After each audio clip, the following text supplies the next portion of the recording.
Bonjour et bienvenue dans ce podcast d'anatomie et de physiologie. Je m'appelle Jennifer et aujourd'hui nous allons parler des reins qui sont des organes essentiels au bon fonctionnement du corps humain. Même s'ils travaillent en permanence et de façon silencieuse, leur rôle est fondamental pour maintenir l'équilibre interne de l'organisme. Dans cette séance d'anatomie, nous allons découvrir où se situent les reins, comment ils sont organisés, comment ils fonctionnent et quelles sont les principales conséquences lorsque leur fonctionnement est altéré. Les reins sont au nombre de 2. Ils sont situés dans la partie postérieure de l'abdomen, de chaque côté de la colonne vertébrale, juste en dessous des dernières côtes. Ils ne sont pas directement palpables car ils sont protégés par la cage thoracique et les muscles du dos. Chaque rein a une forme de haricot et mesure environ 12 cm. Le rein droit est légèrement plus bas que le rein gauche à cause de la place occupée par le foie. Ils sont entourés d'une capsule fibreuse et d'un tissu graisseux qui les protège des chocs et les maintiennent en position. Lorsque l'on observe un rein en coupe, on distingue plusieurs zones. À la périphérie, on trouve le cortex rénal. C'est dans cette zone que débute le processus de filtration du sang. Plus en profondeur se situe la médula rénale, composée de structures appelées pyramides rénales. Ces pyramides servent à concentrer l'urine et à la diriger vers le centre du rein. L'urine est ensuite recueillie dans le bassinet, qui se prolonge par l'uretère. L'uretère transporte l'urine jusqu'à la vessie, où elle sera stockée avant d'être éliminée. Le fonctionnement du rein repose sur des unités microscopiques appelées néphrons. Chaque rein en contient environ 1 million. Chaque néphron est chargé de filtrer le sang et d'adapter la composition de l'urine.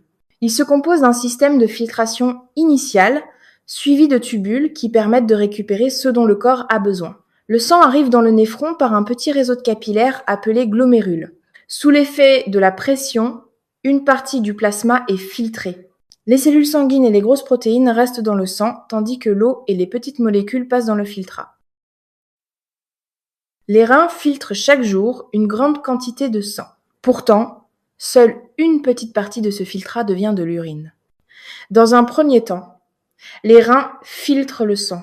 Dans un second temps, ils récupèrent les substances indispensables à l'organisme comme l'eau, le glucose et certains ions. Enfin, ils éliminent les déchets et les substances en excès. Ce mécanisme permet de maintenir un équilibre stable malgré les variations d'apport alimentaire et hydrique. Les reins ont plusieurs fonctions majeures. Ils participent à l'élimination des déchets métaboliques, comme l'urée et la créatinine.